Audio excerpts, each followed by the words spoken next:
Keywordnya ternyata 3 bahagia itu. Yang pertama adalah pengetahuan dan kesadaran. Yang kedua adalah penerimaan. Dan yang ketiga kondisi jiwa.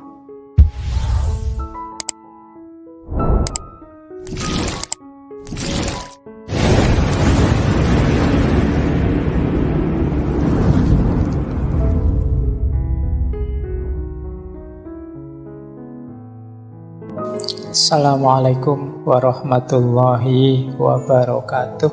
Bismillahirrahmanirrahim. Keywordnya bahagia. Dari filsafat-filsafat yang pernah saya bahas, sebagian besar juga pernah dibahas di ngaji filsafat di masjid. Keywordnya ternyata 3 bahagia itu. Yang pertama adalah pengetahuan dan kesadaran. Yang kedua adalah penerimaan. Dan yang ketiga kondisi jiwa. Ini nanti jadi kunci dari apa yang kita sebut sebagai kebahagiaan. Yang pertama, ilmu atau pengetahuan. Ini bisa kita temukan misalnya dalam tradisi filsafat Yunani kuno, Sokrates dan murid-muridnya, Plato dan Aristoteles. Mereka ini punya aliran sendiri yang dikenal sebagai eudaimonisme atau eudaimonisme, ada yang bilang seperti itu. Daimon itu artinya jiwa. Jadi filsafat mereka itu tujuan puncaknya adalah ketentraman, kenyamanan jiwa atau kebahagiaan. Jadi dasarnya kebahagiaan, kata Sokrates, nanti dilanjutkan oleh dua-duanya muridnya, Plato dan Aristoteles, itu pengetahuan. Jadi tidak mungkin orang yang bahagia itu tanpa landasan pengetahuan. Logika mereka begini, orang itu bisa bahagia kalau melakukan hal-hal yang utama. Hal yang utama sebut saja kebaikan-kebaikan, sederhananya itu. Kalau bahasa Yunaninya arete. Orang untuk tahu mana yang utama dan mana yang tidak, itu dasarnya pengetahuan, ilmu. Jadi tanpa ilmu kita sulit bahagia. Makanya ketika ada hadis tolabul ilmi faridotun, itu saya membacanya, Rasulullah itu memang sangat ingin kita bahagia. Makanya kita disuruh mencari ilmu.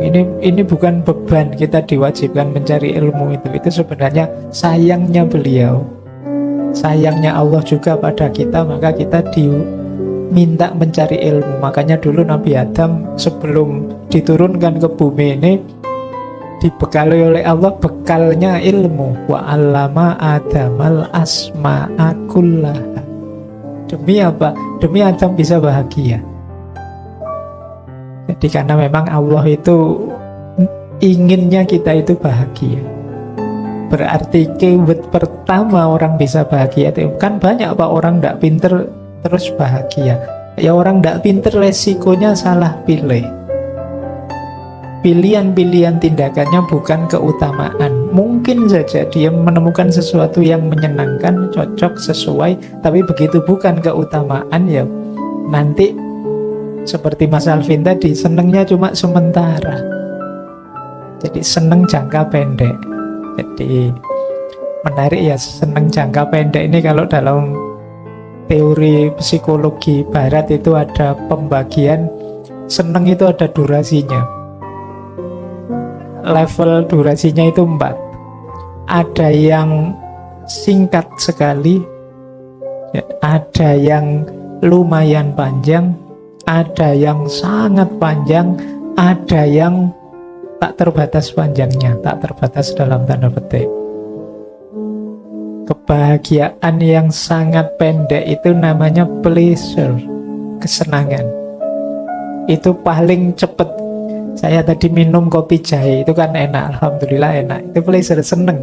Tapi begitu gelasnya tak taruh, ya rasa enaknya sudah mulai berkurang. Sekarang sudah 10 menit yang lalu hilang rasanya. Kalau ingin enak lagi harus saya ulang lagi. Itu pun kalau kebanyakan jadi tidak enak. Pleasure itu diulang-ulang apalagi sampai overdosis. Awalnya enak jadi tidak enak. Ini rumus teman-teman. Jadi kalau ada kesenangan apapun, kalau pingin enaknya long lasting lama, jangan boros. Ya, seneng apa saja itu agak dihemat, pelan-pelan, sidik-sidik gitu. Ini kalau saya dikasih sak drum besar itu mesti terus tidak jadi enak. Dia jadi enak kalau sak gelas kecil. Iya, kadang-kadang kopi itu kan lebih mahal yang cuma sak. Iya, pakai cangkir kecil itu malah bikin nagih. Tapi yang pakai gelas besar tidak terlalu bikin nagih, wong kita menghabiskannya juga mati-matian. Jadi pleasure, kesenangan apapun. Jadi kalau itu jenisnya hanya senang-senang, durasinya singkat. Pacaran kok untuk senang-senang saja mesti singkat, tidak lama. Makan kok untuk senang-senang saja, ya ada batasnya pasti. Maka ini paling pendek durasi kebahagiaan yang jenis senang-senang. Ada yang kedua, lebih panjang, namanya achievement. Keberhasilan, kesuksesan tadi yang banyak dicari oleh orang Indonesia tadi ternyata level 2. Nah, level 2 ini lumayan dibandingkan seneng. Capaian itu kan lebih panjang. Kalau tadi makan itu begitu kenyang, nikmatnya habis. Tapi kalau capaian misalnya wisuda, itu kan senengnya agak panjang. Meskipun setelah wisuda ya sumpek juga. Tapi kan lumayan lebih panjang daripada makan. Kita berhasil apa, itu kan alhamdulillah. Senengnya agak panjang. Kalau itu achievement, capaian. Jadi berarti kalau teman-teman sedang pleasure, ya naikkan levelnya jadi achievement. Jadi achievement itu dalam kesenangan yang sama, itu saya bisa bikin prestasi. Hubungan antara makan dan puasa misalnya, wah saya berhasil puasa sehari, ini achievement. Nikmatnya makan jauh lebih panjang. Jadi baik. Jadi ini lebih dahsyat panjangnya, achievement. Ada lagi level 3. Kalau level 3 sangat panjang, yaitu contribution. Contribution itu kita tidak hanya menyenangkan kita, tidak hanya keberhasilan kita, tapi kita bisa berbagi kesenangan, berbagi keberhasilan pada yang lain. Nah, ini contribution. Tidak cuma aku yang bisa lulus, aku juga bisa bantu teman sampai lulus. Ikhlas ya, bukan dibayar. Orang dandak ya memang bantu. Ini kebanggaannya, kesenangannya jauh lebih panjang. Kita bisa memberi, kita bisa berbagi. Kita belajar paham, itu senangnya luar biasa. Tapi kita bisa memahamkan orang, itu jauh lebih menyenangkan. Ini levelnya lebih panjang. Dan yang paling puncak, kalau ini senengnya sudah top, tidak ada batasnya di level manusia, namanya ultimate good. Ultimate good itu kalau versi barat itu kita melakukan kebaikan yang tanpa pamrih. Jadi ini nanti paradigmanya kalau dalam agama hubungannya dengan ikhlas. Begitu kita melakukan kebaikan kok ikhlas, ya sudah, kita senengnya tidak ada ujungnya, sudah seneng terus. Seneng ada ujungnya itu kan ketika kita ada pamrihnya. Saya berkontribusi sih, tapi saya ingin agar ini, agar itu, nanti ada batasnya. Saya bikin kajian seperti ini biar anak-anak muda Jogja itu hebat, aktif-aktif. Ya nanti begitu anak muda Jogja sudah hebat dan aktif, selesai kegembiraanku. Tapi kalau aku enggak, kok saya enggak ada pamrih apa-apa, uslillahi ta'ala, yang penting Gusti Allah itu alhamdulillah, itu tok. Itu lebih panjang. long lasting, tidak ada akhirnya. Jadi maka ini teori barat sebenarnya, boleh kalau teman-teman jadikan referensi kalau ingin kebahagiaan yang durasinya lebih panjang. Berarti apa? Cari pleasure itu manusiawi, boleh nyari kesenangan, tapi kalau hanya ini yang kita cari, pendek durasinya. Yang kedua lebih panjang, yaitu capaian-capaian. Punya cita-cita boleh, punya ambisi boleh. Nanti bikin usaha apa sukses, saya pingin begini, berhasil, itu alhamdulillah. Kalau tercapai kita akan lebih panjang senangnya. Tapi ada lagi yang lebih panjang kalau kita bisa berkontribusi. Dan yang paling panjang ya kalau kita bisa ikhlas beramal. Ini semboyannya Kemenak. Iya.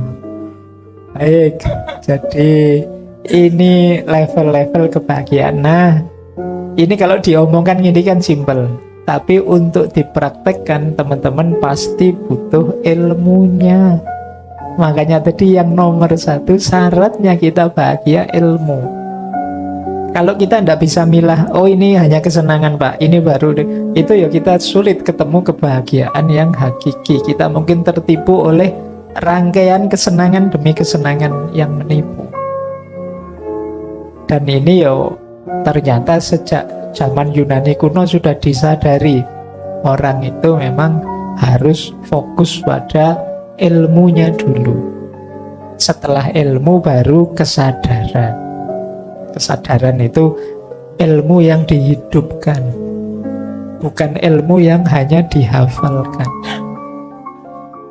Orang pinter itu banyak, tapi orang yang ilmunya hidup itu tidak banyak. Kalau sekedar pinter, kampus itu isinya orang pinter semua. Tapi yang ilmunya hidup jarang, atau yang ilmunya dihidupkan jarang. Makanya Kanjeng Sunan Kalijaga itu punya prinsip urip itu urup. Urup nyala ya, bukan urup ijolan apa. Urip iku urup terus sampean wae urup ya. Urup apa? Nyala. Nyala itu maksudnya apa? Menghidupkan ilmu. Kalau kita ngerti kebaikan, kalau kita ngerti keindahan, kalau kita ngerti kebenaran, ayo dihidupkan ya. Ngerti itu kan namanya ilmu. Jadi urip iku urup itu sebenarnya hubungannya dengan ilmu. Yang bagi orang Jawa ilmu itu masih setengah kalau hanya dihafalkan dan dimengerti. Ilmu itu baru kelakon, kita disebut berilmu kalau sudah kanthi laku. Ini urip itu nanti bagian dari kebahagiaan juga. Jadi awalnya ilmu yang dihidupkan. Di situ kita akan ketemu kebahagiaan. Ini aliran filsafatnya namanya eudaimonisme. Baik, sebenarnya ya tema kajian apa saja ya dasarnya tetap ilmu. Apalagi tema kebahagiaan. Baik, yang pertama ini ya, keyword pertama.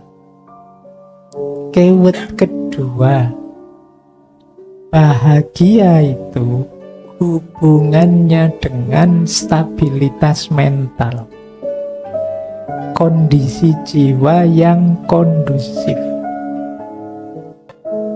Kondisi jiwa yang kondusif itu sebenarnya ini sifatnya sangat ideal, nanti berhubungan dengan standar-standar.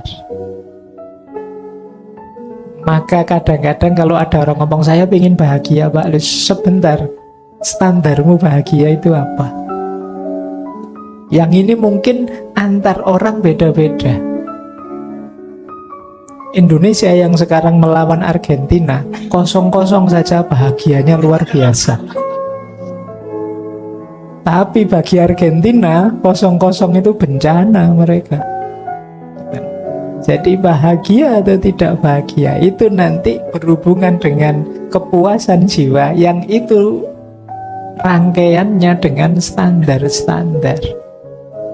Setiap orang, setiap kelompok masyarakat, bahkan setiap negara, setiap agama itu ya pakai standar-standar untuk menuju kebahagiaan yang diinginkan masing-masing.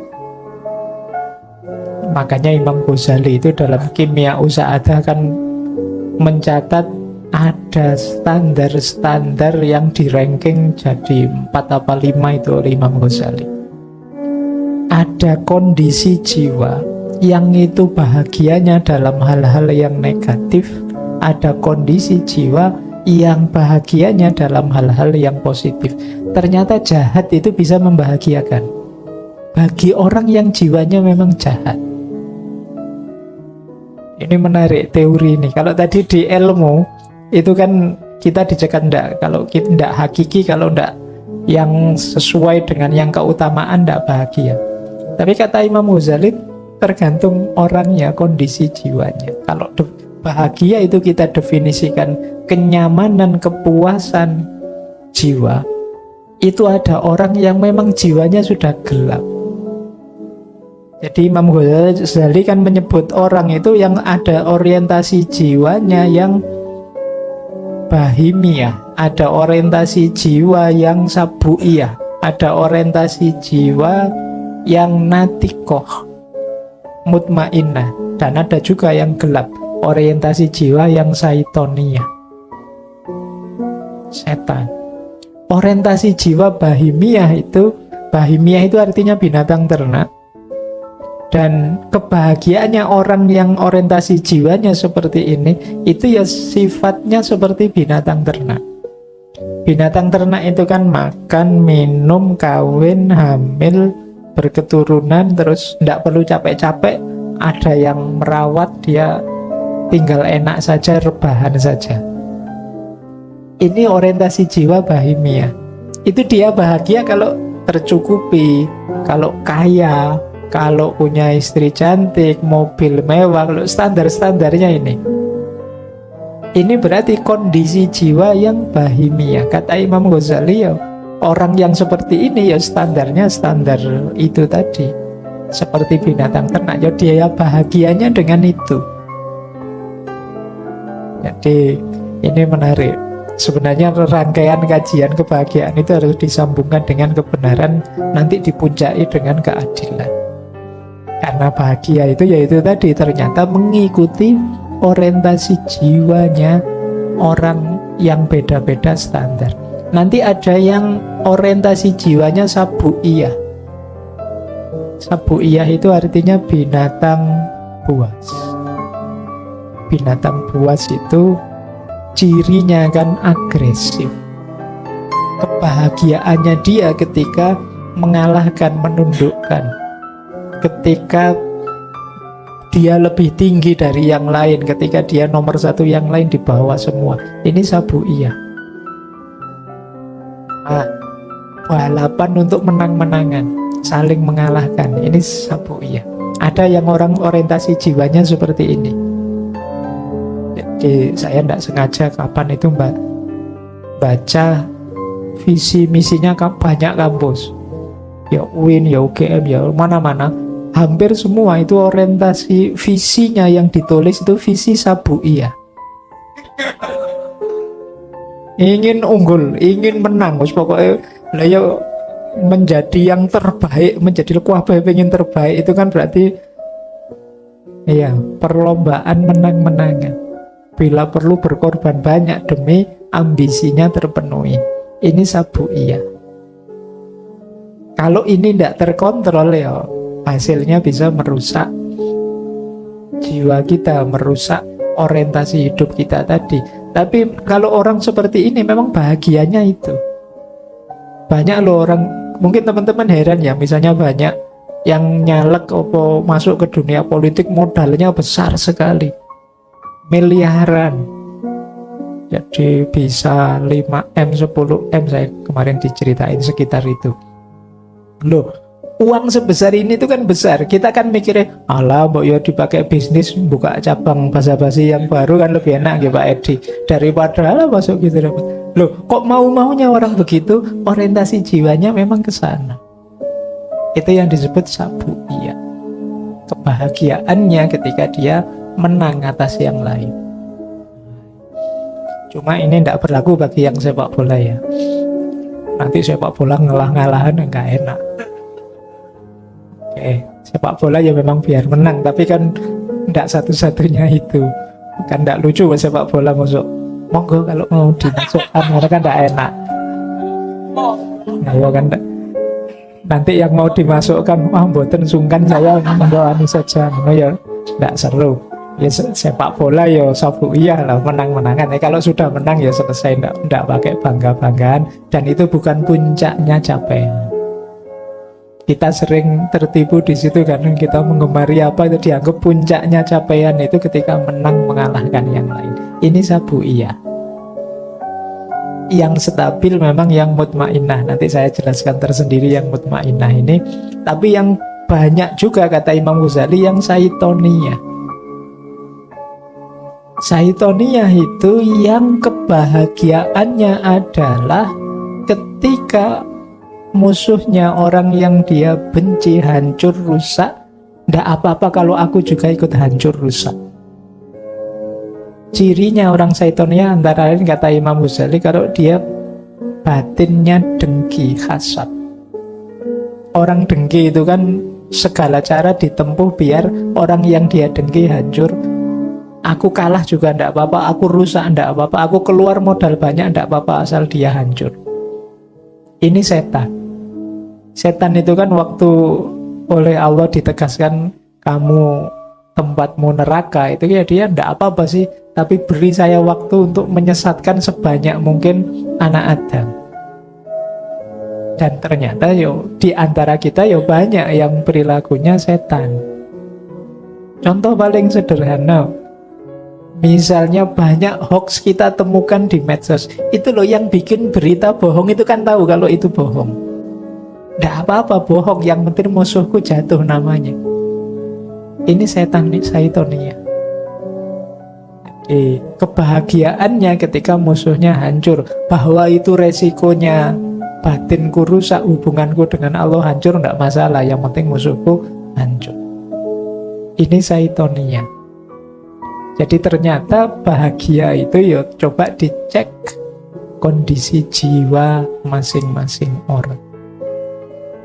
Puncaknya tentu saja yang kita kenal sebagai mutmainnah. Ini yang paling kondusif kebahagiaan sejati, berhubungan dengan ciri yang ketiga. Mutmainnah itu nanti ada hubungannya dengan penerimaan. Kenapa kok mutmainnah itu ada hubungannya dengan penerimaan? Karena jiwa yang mutmainnah itu cirinya radhiyatam mardiyah. Dia ridho terhadap apapun yang ditetapkan oleh Allah, dan akhirnya Allah juga ridho padanya. Ini jiwa yang mutmainnah. Ini yang kebahagiaan yang sejati kalau dalam Islam. Ini kalau diucapkan itu lancar enak, tapi dalam hidup ini sulit. Orang disuruh ridho menerima itu kan sulit. Kita itu pinginnya ya mengeluh, kita pinginnya ya senengane sambat, senengane, kita selalu begitu. Padahal justru hidup bahagia itu kita diminta untuk menerima. Kalau dalam Islam bahkan menerima itu istilahnya banyak. Jadi Islam itu sejak awal istilahnya taslim. Taslim itu pasrah. Pasrah itu kan berarti ya Allah sudah engkau beri apa saja, engkau suruh apa saja, aku ikut. Itu kan taslim. Diriku, inna sholati wa nusuki wa mahyaya wa mamati lillahi rabbil alamin. Ini kan taslim. Pasrah sepenuhnya pada Allah. Nanti setelah taslim ada tawakal. Kita kan diminta oleh Allah untuk pasrah. Begitu pasrah kita disuruh sholat, disuruh ini, disuruh itu. Ini yang baik, ini yang keliru. Dan kita patuh. Loh, saat menjalankan patuh ini kan kita tidak tahu nanti hasilnya apa. Tapi dalam situasi tidak tahu ini kita diminta tawakal. Tawakal itu pasrah. Ya Allah, saya menjalankan ini, hasilnya apa? Aku pasrahkan padamu. Itu tawakal. Setelah tawakal, misalnya sudah selesai kita jalankan dan kita lihat hasilnya, kita diminta ridho. Itu pun kalau hasilnya tidak cocok, selain ridho kita juga diminta sabar. Jadi ya kayak tadi jatuh, kita ridhoi saja, bukan jatuh. Kita sabar. Ya, loh, itu kan sudah kelihatan efeknya. Kita sabar. Jadi ada banyak ajaran-ajaran Islam itu yang sebenarnya arahnya apa? Untuk kita bahagia. Berat Pak, sabar itu. Loh, wong sabar itu untuk kita bahagia kok mbok anggap berat. Ridho Pak, aduh. Saya tiap hari disusahkan, dianukan, disuruh ridho. Iya, tapi ridho itu tidak untuk kepentingannya Allah, untuk kepentinganmu biar bahagia. Bayangkan kalau kita tidak punya kualifikasi ridho, itu berat hidup kita. Mungkin tiap hari ya kita sambat, karena selalu ada yang bisa kita sambati. Apa saja. Ya kayak tadi kajian ini, waduh kajian kok waktunya bal-balan misalnya. Waduh, selalu ada. Kalau kita mau sambat itu selalu ada celah untuk kita sambat. Wong sudah wisuda saja sudah lulus, ya Allah. Lulusan UIN saya, ya Allah. Ini terus. Iya. Nggak tahu ternyata seperti ini. Wah, kemarin kuliah capek-capek ternyata ini sambat. Padahal temennya itu masih mati-matian pengen lulus. Yang lulus ya sambat, yang sini garap skripsi ya sambat, yang sedang kuliah ya sambat, kapan skripsi. Sambat. Padahal kalau membacanya dibalik, kita sabar, kita ridho, bisa membuahkan yang terakhir namanya syukur. Lulus itu bisa disyukuri, bisa juga melahirkan keluhan. Wong manusia itu khuliqa halu'a, diciptakan serba mengeluh. Padahal itu dilihat dari perspektif yang berbeda, itu bisa membahagiakan. Tapi kita melihatnya selalu sisi sedihnya. Nulis skripsi yang tidak selesai-selesai itu kan bisa saja dibaca, kesempatan belajar lebih banyak, kan bisa begitu. Kesempatan kenal dosen pembimbingnya lebih dekat misalnya. Lu ada banyak makna positifnya. Tapi kan kita mikirin tidak lulus-lulusnya. Pak, saya sudah umur sekian loh Pak, kok jomblo, tidak ketemu-ketemu pasangan. Loh, itu kan berarti kamu nikmatilah kebebasanmu, masih panjang. Bayangkan yang sudah nikah, sumpek dia. Oh. Yang nikah juga begitu kan, ya tinggal dibaca sisi positifnya banyak. Jadi manusia itu jalannya untuk bahagia tetap diawali dari penerimaan. Nikmati saja apa yang sedang kita rasakan saat ini. Apapun situasinya, apakah itu pleasure atau tidak, bisa kita maknai, paling tidak dalam kerangka tadi. Kalau memang berat ya kita maknai sebagai pelajaran kesabaran. Kalau enak ya kita maknai pelajaran untuk memudahkan ridho dan syukur. Kalau memang tidak jelas ya pelajaran untuk tawakal. Masa depan saya tidak jelas ini Pak, ya tawakal saja, pasrah saja pada Allah. Yang penting ikhtiarnya sudah dijalankan. Nah, baik. Jadi sampai di sini kita sudah dapat 3 keyword. Bahagia itu yang pertama ilmu, pengetahuan. Kemudian yang kedua berhubungan dengan kondisi jiwa dan orientasi jiwa. Dan yang ketiga berhubungan dengan penerimaan. Berarti memang bahagia itu jangan dicari kemana-mana. Semuanya ada ternyata dalam diri kita. Ilmu itu ya ada di kepala, di akal kita. Kemudian kondisi jiwa itu hubungannya dengan hati kita. Penerimaan itu terhadap hidup kita. Tidak ada yang kemana-mana. Jadi ini 3 keyword kalau kita ingin menemukan, jadi bukan mencari, menemukan dan mengambil kebahagiaan yang sudah tersedia di hadapan kita. Oke.